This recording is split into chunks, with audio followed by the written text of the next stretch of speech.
I'll admit it. I have global warming anxiety. No, it's worse than that. I have global warming anxiety. I don't know how much I should be worried. I mean, we're bombarded by conflicting opinions. You've got the scientists going, burning fossil fuels heats the atmosphere, record temperatures, extreme weather. And then you've got the skeptics going, oh, don't be silly. The Earth has always had warming cycles. Human activity has nothing to do with it. And then I feel sorry for the poor guy who's caught in the middle. We don't know what to think. So I've decided to go on a quest. I'm going to find the top experts, and I'm going to get answers to 3 questions. Is there climate change? Are we causing it? And if so, is there anything we can do about it? Here's what we know for sure. The decade beginning in the year 2000 was the hottest decade ever recorded. Arctic ice has melted to the lowest levels in recorded history, and sea levels have risen 8 inches since 1870. The impacts of climate change are becoming progressively more serious. If anyone knows the details, it's the IPCC, the Intergovernmental Panel on Climate Change, which was created by the United Nations in 1988. Its job is to collect climate change studies from around the world and draw conclusions. Its chairman is Raj Pachari. Most of the warming that is taking place is the result of human actions. So that is greenhouse gases? Absolutely. Greenhouse gases, carbon dioxide being the most dominant. So what makes scientists so sure that those gases are building up in the atmosphere? Easy. Every week, they go out and rustle up some air. We're like 2.2 miles above sea level. Yes. You don't let cars up for the last mile. Yes. Why? Why all this fuss? We want to know that we're getting clean background air, unchecked by any sort of local pollution. This measuring station in Boulder, Colorado, is run by NOAA, the National Oceanic and Atmospheric Administration. Remember, there could be 3 feet of snow here, 5 feet of snow. This is how you get in? NOAA's Dwayne Kitsis shows me how it's done. This is one of 70 sample sites in our network around the world, globally, so that these are different points on a grid, if you will, of the surface of the Earth. 20,000 flasks a year from all over the world. At other locations, the air is sampled from the top of 1,000-foot towers. Anything to make sure that the sample isn't contaminated by nearby civilization.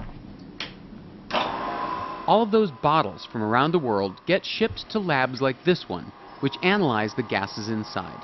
One after the other, they get injected into all the measurement machines. Peter Tons is the chief scientist at NOAA's Global Monitoring Division. That air sample collecting program is his baby. Data show that CO2 is going up. There's absolutely zero doubt about that. Is anybody still arguing that these changes in temperatures are just part of natural Earth cycles? Oh, they have been, yes. There are these natural fluctuations of climate. However, there is something different.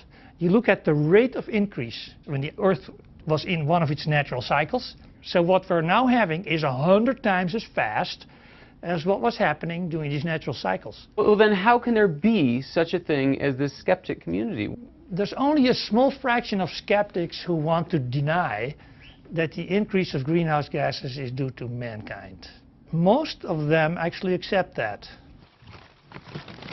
That's true. There aren't many climate change deniers anymore. But there's still plenty of discussion, and that's the polite word for it, about how much the planet is changing.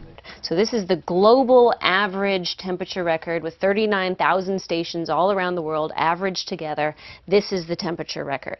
Berkeley physics professor Richard Mueller and his daughter Elizabeth were global warming skeptics until they spent 2 years conducting their own study. The thick black line is carbon dioxide plus volcanoes, right, and everything else is the actual temperature record. And the amazing thing is how well the two fit right on top of each other. In a New York Times editorial, the Muellers describe themselves as converted global warming skeptics.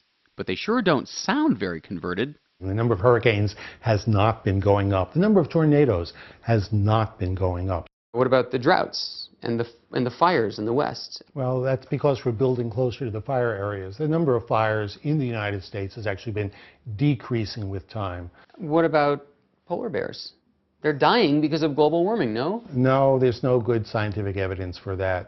There's a problem that some people, whenever they see something they don't like, they attribute it to global warming, whether it's the death of the frogs or the demise of the corals in the Pacific Ocean. But that's a kind of cherry picking, where they're simply saying, if it's bad, it must be global warming. And that brings us to the elephant in the room, Hurricane Sandy, the largest Atlantic hurricane ever recorded. The damage might wind up costing $50 billion, second only to Hurricane Katrina. Are these superstorms related to global warming? There's two things to think about. One is, will there be more storms? And the second is, will more of those storms be intense? John Mutter teaches environmental science at Columbia University. What's happening is that if the world is warmer overall, the area that's occupied by the tropics will get larger. So if the tropics expand, they'll bring with them their tropical weather, which includes hurricanes. So imagine that now we have 10 hurricanes per year, and 2 of them are really monsters. In the future, the expectation is there'll still be 10, but 4 of them will be monsters. There may be plenty of legitimate scientific disagreement, and plenty of nasty bickering online, about how much climate change we're seeing now. But the really frightening part is what's coming. I can actually show you temperature over centuries. Beth Russell runs a NOAA exhibit called Science on a Sphere, which can present massive amounts of temperature data visually. Here we are in the 1880s, 90s, now we're in 1900. We've seen some changes in temperature through time, but we really start to notice a trend past the year 2000 especially. Continuing to step through time, the globe's starting to turn more yellows and reds. It's baking in here. Yeah, it's pretty dramatic what we show in this model. It gets us up to 717 parts per million of carbon dioxide, which is almost double what we have today. There's one thing that models seem to agree upon. That is, there will be more extreme weather. That means crop failures, for example. Oh. Extreme storms also will drive people from their homes. International conflicts could easily result from it. The problem now is us. So now we don't unite and try to do something about it. We all bicker until it happens. Even the Muellers are worried about the future. We don't care about what we have already seen in terms of the warming, which has been quite small. What we care about is the warming that we're going to have over the next 50 years. Why? What will happen? I mean, there's lots of people who say, oh, we're going to have more hurricanes, we're going to have more droughts, we're going to have more problems. But the fact is we don't know. Here's something else nobody can agree on: what to do about global warming. I believe that by approaching this with these interim solutions of energy efficiency and clean natural gas, that can get us to the era 30, 40, 50 years from now when solar and wind and nuclear can all be competitive and take over at that point. China will have to be a big part of the solution. China surpassed the United States in 2006. By the end of this year, we'll be producing twice the greenhouse gases of the United States. Even there, the IPCC's Raj Pachauri sees glimmers of hope. I spend a lot of time in China. I see a distinct acceptance of the fact that they need to move to a low-carbon future now. So the debate continues about how much the Earth is warming and exactly what the effects will be. But on the 3 key questions, all my experts are unanimous. Is climate change real? Yes. Yes. Yes. Absolutely. Climate change is real, and we've just seen the beginning of it. Is human activity contributing to it? Yes. Yes. Yes.